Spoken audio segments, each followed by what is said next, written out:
मैं doctor Hemendra Arora BA second year macro economics की class में आपका स्वागत करता हूं। पिछली बार हमने एवरेज प्रोपेंसिटी टू कंज्यूम के बारे में डिस्कस किया था। आज हम उपभोग की सीमांत प्रवृत्ति या जिसे हम मार्जिनल प्रोपेंसिटी टू कंज्यूम कहते हैं के बारे में डिस्कस करेंगे। एमपीसी क्या होती है? जब उपभोग की वृद्धि डेल्टा सी में आमदनी की वृद्धि अर्थात डेल्टा वाई का भाग दिया जाता है तो उपभोग की सीमांत प्रवृत्ति ज्ञात होती है, अर्थात एमपीसी बराबर delta C upon delta Y. उपभोग की सीमांत प्रवृत्ति अर्थात एमपीसी उस वृद्धि को दर्शाती है जो आमदनी में एक इकाई की वृद्धि से प्राप्त होती है। MPC is generally greater than 0 but less than 1। कहने का तात्पर्य यह है कि एमपीसी का मान 0 से 1 के बीच में रहता है।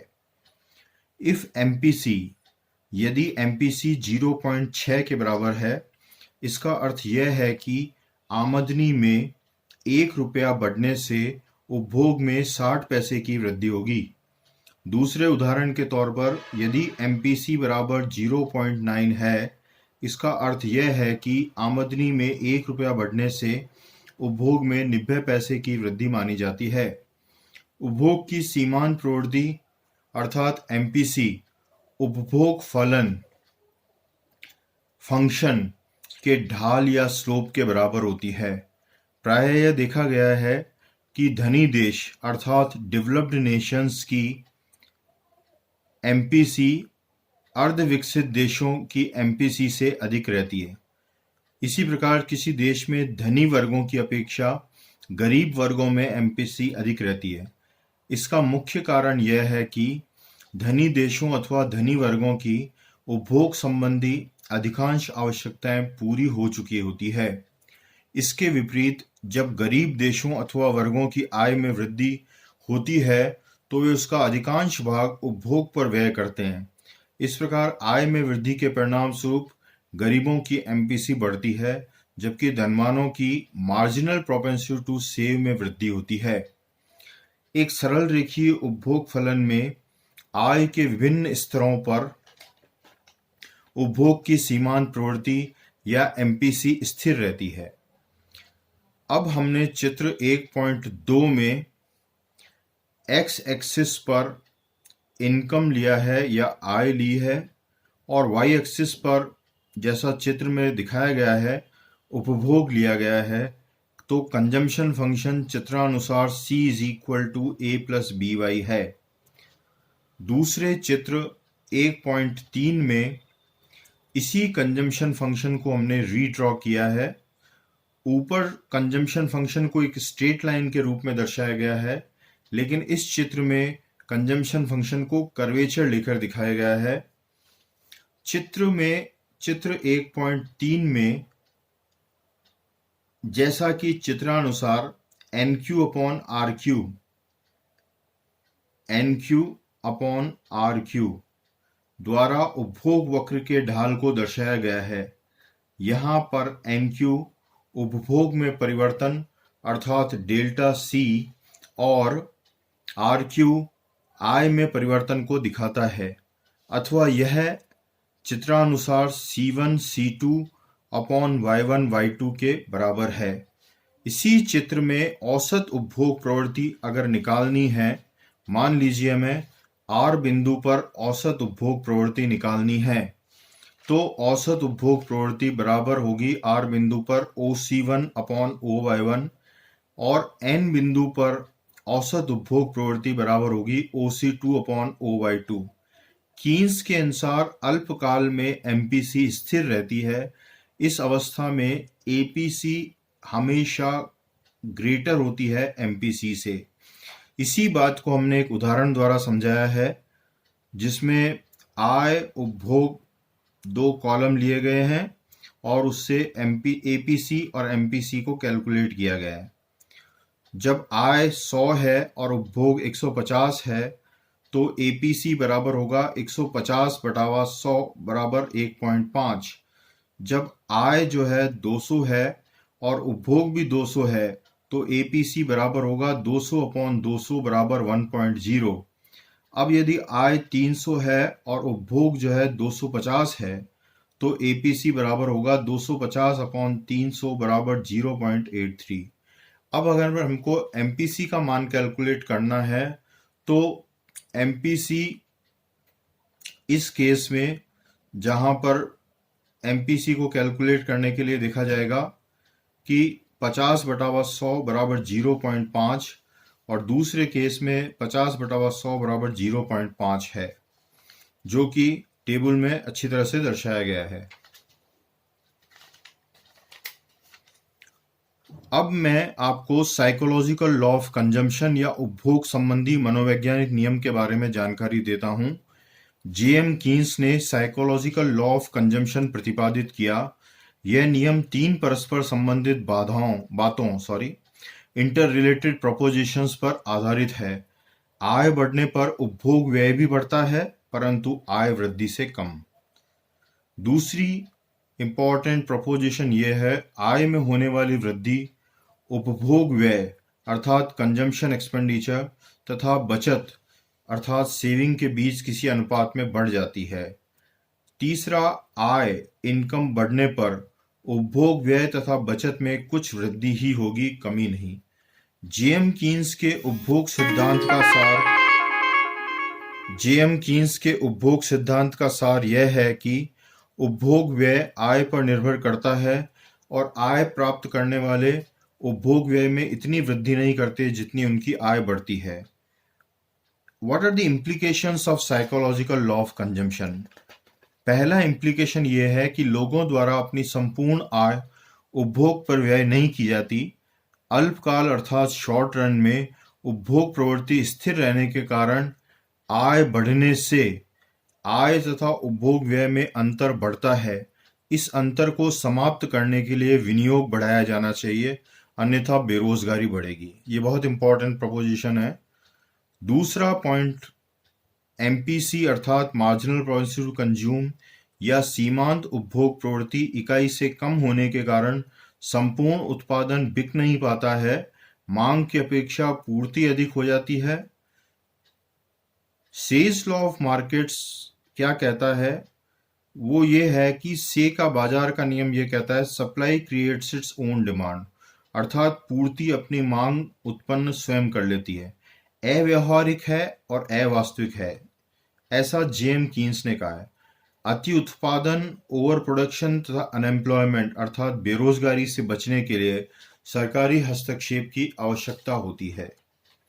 तीसरा प्रपोजिशन, वस्तुओं की अपर्याप्त मांग का पूंजी की सीमांत क्षमता पर प्रतिकूल प्रभाव पड़ सकता है। चौथा प्रपोजिशन व्यापार चक्र के मोड़ बिंदु से संबंधित है, अर्थात turning points of business cycle भी आय तथा व्यय में असमानता का परिणाम होते हैं। पांचवा प्रपोजिशन यह है कि यह नियम समाज में आय वृद्धि के विचित्र स्वरूप की ओर भी संकेत करता है। आय में वृद्धि की प्रक्रिया का आधार गुणक अर्थात मल्टीप्लायर का सिद्धांत है और गुणक का मूल्य उपभोग की सीमांत प्रवृत्ति अर्थात मार्जिनल प्रोपेंसिटी टू कंज्यूम से निकाला जाता है। अब हम देखेंगे what are the determinants of propensity to consume. उपभोग प्रवृत्ति के निर्धारक तत्व क्या हैं? उपभोग प्रवृत्ति उपभोग व्यय की वह अनुसूची अर्थात स्केड्यूल है जो आय के विभिन्न स्तरों पर उपभोग व्यय की भिन्न भिन्न राशियों को व्यक्त करती है। उपभोग प्रवृत्ति में शीघ्र ही परिवर्तन नहीं होते हैं, इसलिए यह अल्पकाल में स्थिर रहती है। दूसरी इंपॉर्टेंट बात यह है कि आय में परिवर्तन होने से उपभोग व्यय की राशि तो अल्पकाल में बदल जाती है, परंतु उपभोग अनुसूची में अर्थात कंजम्पशन स्केड्यूल में अल्पकाल में परिवर्तन नहीं होता। उपभोग प्रवृत्ति का निर्धारण जॉन मेनॉर्ड कीन्स के अनुसार दो प्रकार के तत्वों के आधार पर होता है। पहले सब्जेक्टिव फैक्टर्स हैं जिसे व्यक्तिनिष्ठ तत्व कहते हैं, और दूसरे ऑब्जेक्टिव फैक्टर्स हैं जिसे वस्तुनिष्ठ तत्व कहते हैं। पहले हम सब्जेक्टिव फैक्टर्स या व्यक्तिनिष्ठ तत्वों को जानते हैं। व्यक्तिनिष्ठ तत्व मनोवैज्ञानिक तत्व भी कहे जाते हैं, क्योंकि ये मानवीय व्यवहार अर्थात ह्यूमन बिहेवियर, सामाजिक रीतियों अर्थात सोशल नॉर्म्स, रूढ़ियों तथा संस्थाओं दैट इज इंस्टीट्यूशन से संबंधित होते हैं। इनसे व्यक्तियों इंडिविजुअल्स के साथ साथ उद्यमियों अर्थात एंटरप्रेन्योर्स का व्यवहार भी प्रभावित होता है। व्यक्तियों या इंडिविजुअल्स द्वारा जिन उद्देश्यों अथवा भावनाओं अर्थात मोटिव्स से प्रेरित होकर बचत की जाती है, वे जॉन मेयनोर्ड कीन्स के अनुसार निम्न 8 हैं। पहला है सुरक्षा का उद्देश्य, मोटिव ऑफ प्रिकॉशन। दूसरा उद्देश्य है दूरदर्शिता का उद्देश्य, जिसे मोटिव ऑफ फोरसाइट कहते हैं। थर्ड, गणना का उद्देश्य अर्थात मोटिव ऑफ कैलकुलेशन, जिसे भविष्य में आय वृद्धि के बारे में सोचना कह सकते हैं। चौथा, सुधार का उद्देश्य, मोटिव ऑफ इम्प्रूवमेंट। पांचवा, स्वाधीनता का उद्देश्य, मोटिव ऑफ इंडिपेंडेंस। छठा, उद्यम का उद्देश्य अर्थात मोटिव ऑफ एंटरप्राइज। सातवां, गर्व का उद्देश्य अर्थात मोटिव ऑफ प्राइड। इसमें यह ध्यान देने वाली है कि ये मोटिव ऑफ प्राइड में उत्तराधिकारियों के लिए धन छोड़ने की इच्छा को डिस्कस किया जाता है। आठवां उद्देश्य लोभ अथवा कृपणता का उद्देश्य, जिसे इंग्लिश में मोटिव ऑफ एवेरिस कहा जाता है। ये सभी तत्व इस प्रकार के होते हैं कि इनमें अल्पकाल में परिवर्तन नहीं होता है, इसलिए स्थिर रहते हैं। उपर्युक्त सब्जेक्टिव फैक्टर्स उपभोग प्रवृत्ति वक्र की आकृति, शेप तथा ढाल को प्रभावित करते हैं। अभी तक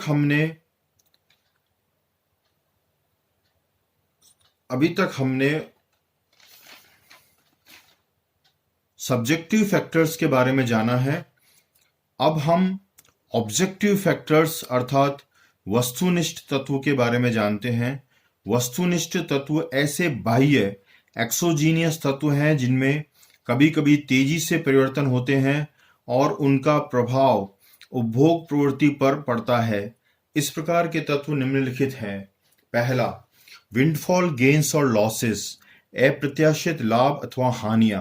अप्रत्याशित रूप में प्राप्त होने वाले लाभ उपभोग प्रवृत्ति को बढ़ा देते हैं। इसी प्रकार जब अचानक घाटे होते हैं तो उनके परिणाम स्वरूप उपभोग प्रवृत्ति में गिरावट आती है। दूसरा, फिस्कल पॉलिसी या जिसे राजकोषीय नीति कहते हैं। राजकोषीय नीति में परिवर्तन उपभोग तथा आय के सामान्य संबंध में गड़बड़ी उत्पन्न करते हैं।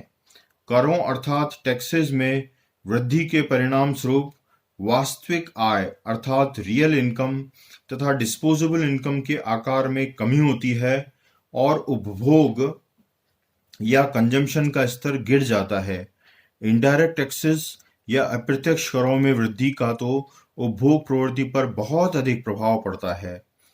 तीसरा, चेंजेस इन एक्सपेक्टेशंस अर्थात आशंसाओं में परिवर्तन।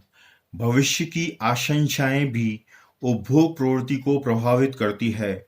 युद्ध काल में लोग सोचने लगते हैं कि वस्तुओं के अभाव की स्थिति उत्पन्न हो सकती है तथा कीमत बढ़ सकती है। परिणाम स्वरूप लोग उपभोग पर अधिक व्यय करने लगते हैं और उपभोग प्रवृत्ति बढ़ जाती है। चौथा, रेट ऑफ इंटरेस्ट या ब्याज दर।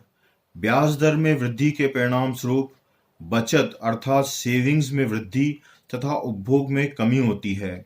इसके विपरीत ब्याज दर में कमी के कारण बचत अर्थात सेविंग्स में कमी और उपभोग कंजम्पशन में वृद्धि होती है। ब्याज दरों के परिवर्तनों का प्रभाव अलग अलग वर्गों पर अलग अलग पड़ता है। दीर्घ काल में तो इनका प्रभाव पड़ता है, परंतु अल्पकाल में इनका प्रभावपूर्ण होना आवश्यक नहीं है। स्टूडेंट्स, आज हम इतना ही करेंगे।